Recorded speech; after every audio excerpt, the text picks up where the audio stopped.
Mm.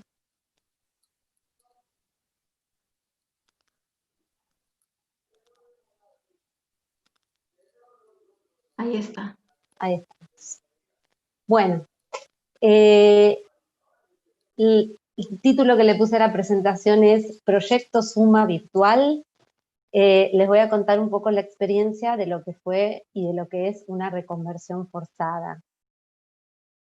Bueno, nosotros somos una asociación civil sin fines de lucro y atendemos pacientes que tienen problemas severos en su salud mental. En general son pacientes que vienen de internaciones, pacientes que vienen de crisis prolongadas y que no pudieron estabilizarse con los tratamientos convencionales. Por eso lo que vienen a buscar a Suma en general son tratamientos grupales, intensivos y ambulatorios. Nosotros para eso tenemos un dispositivo de hospital de día clásico, que tiene aproximadamente 80 pacientes, en donde hay una estructura de una grilla de actividades diarias bastante determinada, donde hay talleres, terapias de grupo, asambleas, con un plantel estable de profesionales. Tenemos otro dispositivo que se llama Recuperación en la Comunidad, REC, que tiene más o menos 110 pacientes. Es un dispositivo un poco más abierto, en donde se acompaña fundamentalmente a la inclusión social para pacientes que necesitan seguir haciendo un poco de pie en lo institucional para hacer ese pasaje a lo social. Entonces tiene una grilla de talleres, pero que se eligen más individualizadamente y personalizadamente, y después un acompañamiento individual en relación a esos procesos. Después hay un dispositivo de adultos mayores, que tiene una población bastante heterogénea, desde pacientes que vienen a buscar cierta apoyatura para la inclusión social, un andamiaje, hasta pacientes que tienen un deterioro cognitivo más importante. Y, por supuesto, consultorios externos donde se hacen tratamientos individuales, psiquiátricos y psicológicos, y tratamientos familiares o tratamientos grupales. Trabajamos de manera interdisciplinaria, como se podrán imaginar, y nosotros buscamos promover, más allá de la estabilización clínica, fundamentalmente la recuperación de los lazos sociales, la inclusión social y la recuperación de un proyecto vital. La idea es que las personas puedan hacer un proceso para que después puedan sostener la estabilidad que lograron y tener una vida satisfactoria. Bueno, esto es un poco lo que les mostraba que nosotros hacemos habitualmente en Suma, ¿no? Estas fotos, salir a la comunidad, hacer actividades donde salimos, hacer actividades donde se estimule el hacer y la producción, donde se estimule el compartir con otros. Esta es la cotidianeidad de Suma y, bueno, la pregunta fue, bueno, ¿cómo lo pasamos a la virtualidad? En el 18 de marzo de 2020, cuando ya estaba la pandemia en curso, nosotros lanzamos el programa de atención virtual, viendo un poco que la cosa se venía complicada. Nuestra premisa en ese momento fue sostener todos los tratamientos de los pacientes que teníamos a cargo, poder dar continuidad, porque pensamos que nuestra población es especialmente vulnerable y que era importante que dentro del marco de incertidumbre general que había, poder darles en principio la seguridad de que los tratamientos iban a seguir estando y que iban a poder seguir contando con nosotros. Empezamos con un esquema más simple porque lo que priorizamos es que todos pudieran quedar incluidos y que fuera accesible. Pensamos que iba a ser una cosa mucho más transitoria de lo que finalmente terminó siendo, ¿no? Por supuesto, con grupos de WhatsApp para las terapias y para los talleres, videollamados y llamados telefónicos para las entrevistas individuales y los seguimientos individuales. Progresivamente, en la medida que esto se fue extendiendo, tuvimos que ir cambiando a plataformas donde el intercambio grupal fuera más fluido, donde pudiéramos vernos y escucharnos, intercambiar, y fuimos pasando a las plataformas tipo Zoom. Igualmente la institución siempre siguió abierta en un formato de guardia. Nos parecía importante que las puertas estuvieran abiertas para que las personas que quisieran venir, porque tuvieran una urgencia, porque quisieran ver que Suma seguía existiendo y estaba ahí, pudieran hacerlo, por cuestiones de medicación, por una urgencia, por cualquier cosa, la institución siempre siguió abierta en este formato. Las primeras sorpresas y complejidades con las que nos encontramos. Bueno, como comentaban las compañeras anteriores, las dificultades técnicas nos sorprendieron al punto de darnos cuenta que algunos usuarios no tienen celular o contaban con celulares muy viejos y por supuesto todas las cuestiones de conexión. Y después tuvimos problemas de índole clínica, digamos, porque todas las personas, digamos, que tienen estructura psicótica, en general, la tecnología genera bastantes cuestiones persecutorias, ¿no? En el Zoom es mucho más fácil sentir que a uno lo están mirando, ¿no? Ansiedad, inhibición, y también había y hay dificultades cognitivas que hacen que el acceso a la tecnología sea todo un desafío. Entonces hubo toda una primera etapa que nos convertimos en asistentes técnicos, aparte de psiquiatras, psicólogos, terapistas ocupacionales, trabajadores sociales. Hicimos un trabajo enorme de acompañamiento para que las personas puedan realmente conectarse, porque conectarse era la única manera de mantener el tratamiento, ¿no? Entonces hicimos tutoriales, citamos a los pacientes en Suma para poder enseñarles a bajar las aplicaciones, recibimos mucha ayuda y contamos mucho con los familiares y con los cuidadores para poder facilitar la conexión. En los tratamientos individuales fue un poco más sencillo, cada profesional arregló con el usuario qué modalidad quería llevar adelante, la entrevista. En general fueron videollamadas o llamadas, pero incluso hubo algunos pacientes que por problemas de audición no podían hacerlo de esa manera y continuaron sus sesiones por WhatsApp o por mail. En lo grupal, el abordaje fue mucho más artesanal y sigue siendo todo un desafío. La idea nuestra, sobre todo, es propiciar la inclusión, que nadie de los que quiera hacer tratamiento se quede afuera. Como comentaban también, la virtualidad a algunos los benefició. Hay personas que participan mucho más que antes, tal vez por no tener que trasladarse, pero también creemos porque hay algo de la pantalla y la virtualidad que permite un contacto no tan directo con el otro y eso a veces facilita. Bueno, yo voy a contar un poco la experiencia esta de la transformación a la virtualidad desde 3 ejes, que me parece que son los que nos trajeron más problemas o más preguntas, que tienen que ver con las actividades grupales, con todos los temas de encuadre y con todas las cuestiones de los espacios intersticiales que existen en los tratamientos institucionales, ¿no? Y todos estos ejes atravesados por el tema de la flexibilidad, que fue lo que tuvimos que poner a prueba profesionales, pacientes, familia, todos tuvimos que flexibilizarnos. Bueno, en relación a las actividades grupales, acá tuvimos que poner flexibilidad y mucha creatividad, porque el cambio a lo virtual no es solamente cambiar el medio por el cual nos comunicamos. El proceso está muy lejos de ser como como uno lo imagina, bueno, mando el link de tal actividad que se hace a tal hora y todos se conectan y la hacemos, ¿no? No funciona así, menos para pacientes graves. Implica adaptar la tarea para poder sostenerlo grupal. Y les voy a contar algunos ejemplos. Por ejemplo, el taller de arte, que es un taller que funciona en los 3 dispositivos, en hospital de día, en REC y en adultos mayores.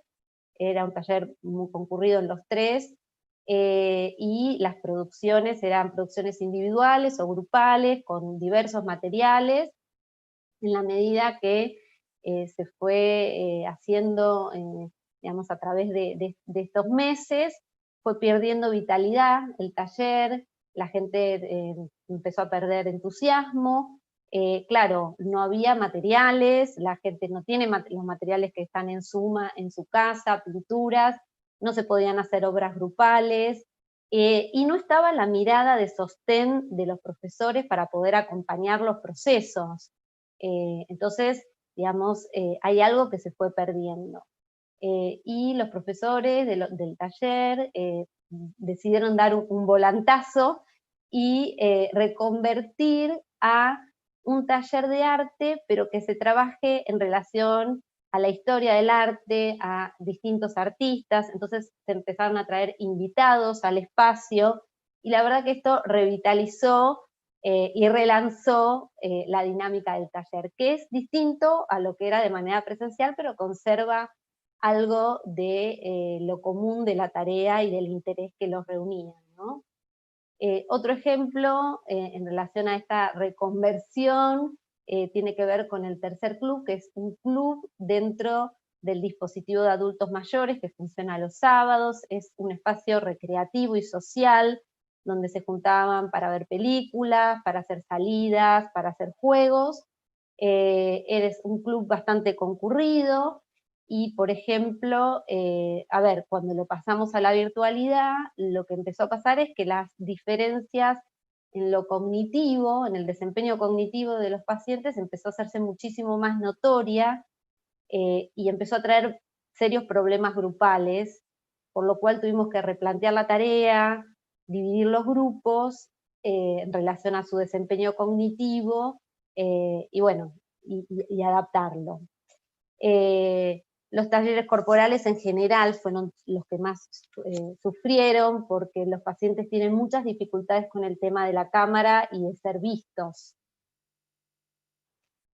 Como les decía, tuvimos que replantear un montón de cuestiones de encuadre. Nosotros estábamos acostumbrados a trabajar con coordenadas de tiempo y de espacio bastante claras, que nos ordenaban a nosotros y a los pacientes. Las actividades eran en suma, a una determinada hora.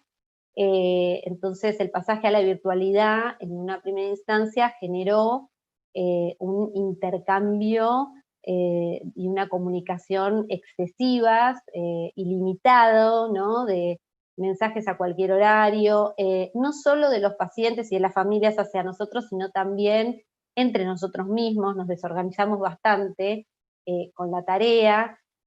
Creemos que fue como un intento de suplir la falta de presencia física con tiempo y disponibilidad, pero nos dimos cuenta de que si seguíamos así no íbamos a aguantar y que no estaba siendo terapéutico, así que dijimos que era tiempo de reencuadrar. En principio aceptando que esto es lo que hay, que no hay opción, no hay posibilidad de hacer tratamientos grupales de manera presencial, entonces tenemos que adaptarnos, y esto que hay que ordenarlo para que pueda seguir funcionando. Entonces empezamos a revisar y a trabajar con los pacientes cuestiones más generales, que tienen que ver desde cuestiones de, bueno, cómo presentarse vestido para una entrevista grupal, que, bueno, que uno no puede estar con el torso desnudo, o como una paciente que atendió a la psicóloga para su videollamada, para su sesión, estando en el baño, y bueno, y hubo que explicarle que tal vez eso no era lo adecuado. Cuestiones que tenían que ver con poder prestar atención a lo que estábamos haciendo, no estar haciendo otras cosas, ¿no? Como cocinar o jugar jueguitos. Trabajar también cuestiones que tienen que ver con la confidencialidad y con la privacidad para poder hacer las sesiones. Y trabajamos también mucho sobre el tema este que les comentaba de la cámara, ¿no? Pues muchas personas querían participar, pero no querían que se viera su imagen, entonces permitimos la posibilidad de que puedan participar con la cámara apagada. Y después hubo un montón de cuestiones particulares que tuvimos que ajustar y pensar en cada grupo y en cada dispositivo para justamente poder darle lugar a todos los que quisieran estar.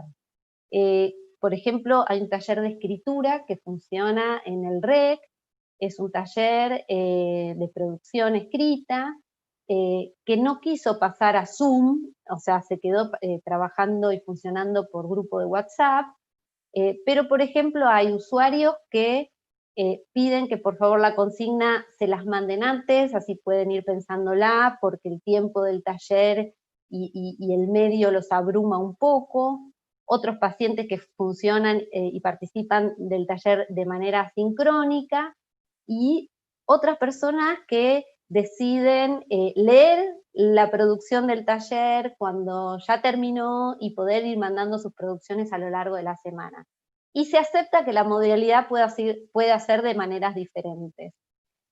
Otra cosa que pasó, por ejemplo, en terapia de grupo de hospital de día, es que cuando se hizo el pasaje de los grupos de WhatsApp a Zoom, hubo un paciente que dijo que si pasaba Zoom él se retiraba, y por ejemplo el grupo decidió seguir funcionando, pero lo hace un día por WhatsApp y un día por Zoom para que todos puedan estar. El otro punto que nos generó mucha pregunta fue el tema de los espacios intersticiales. Yo llamo a esto a todo el recorrido que hacen los pacientes que hacen un tratamiento en una institución, por el patio, por el pasillo, en la sala de espera, en el sillón, todo este transcurrir que implica poder estar en la institución sin exigencias. Para nosotros es un transcurrir que aloja y que tiene función terapéutica, y que es muy difícil, creemos que casi imposible de capturar en la virtualidad, ¿no? Es estar sin hablar y sin tener que hacer. Hemos hecho muchos intentos como para intentar suplir algo de esto, grupos de WhatsApp con referentes, grupos de mate, hubo una campaña que se llama Te llamo, me llamás, para estimular el intercambio entre los usuarios del dispositivo REC y mantener esa trama. Hubo una campaña que después les cuento mejor, pero de salud mental urbana, como para también que siga habiendo una comunicación con los vecinos, con la comunidad. Nuestra idea fue que la trama, poder sostener la trama institucional, ¿no? La red entre los usuarios, entre los profesionales y con la comunidad, que eso es también parte de lo que sostiene. Bueno, las conclusiones provisorias, porque bueno, para esto todavía falta, no hemos terminado, tuvimos mucha más adherencia a lo virtual de lo que habíamos pensado al inicio de la pandemia. Creo que esto tuvo que ver con que no había opción, era la única manera de sostener los tratamientos. Nos sorprendió enormemente todo el grupo de los adultos mayores, que nosotros pensábamos que iban a tener más dificultades, eran casi analfabetos digitales y realmente han hecho un aprendizaje impresionante. Los grupos de adultos mayores hicieron un trabajo intensivo de multiestimulación en estos meses, están todos funcionando por Zoom. Bueno, en este tiempo recibimos una valorización del trabajo y de haberle dado continuidad por parte de los pacientes y de los familiares, aún aunque sea muy distinto al que hacíamos habitualmente, porque bueno, sabemos que encontrarse en persona no es lo mismo que por la pantalla. Sí nos dimos cuenta que aumentaron mucho las demandas de las familias, tuvimos que dar mucho más soporte y acompañamiento a las familias en este tiempo, y también aumentaron las intervenciones individuales, que creo que fueron la manera también de poder sostener lo grupal. En este lapso hemos tenido pocas descompensaciones graves, solo 2 internaciones. También sabemos que las internaciones en psiquiatría, por lo menos en la Argentina, fueron y vienen siendo muy complejas en este contexto, vienen siendo mucho más difíciles de llevar adelante. Esto también nos fomentó la creatividad para otras estrategias. Y lo que sí fuimos viendo a lo largo de este tiempo es como un aumento de la sintomatología negativa, y esto sí impacta un poco en la participación de los pacientes en los grupos. Ahora estamos con una pregunta que tiene que ver con que hemos empezado a recibir nuevamente admisiones de pacientes nuevos que se integrarían de lleno a un grupo virtual, ¿no? O sea, entrarían a un hospital de día virtual completamente. Veremos cómo va funcionando eso. Nuestro desafío y nuestra pregunta es si este modo se agotará y si se podrá sostener el tiempo que falta. Bueno, muchas gracias de parte de todo el equipo del área clínica de Proyecto Suma, que somos los que estamos llevando, las que estamos llevando adelante este proceso. Muchas gracias. Gracias, doctora Raquel, por compartir las experiencias y las conclusiones que se han dado hasta hoy de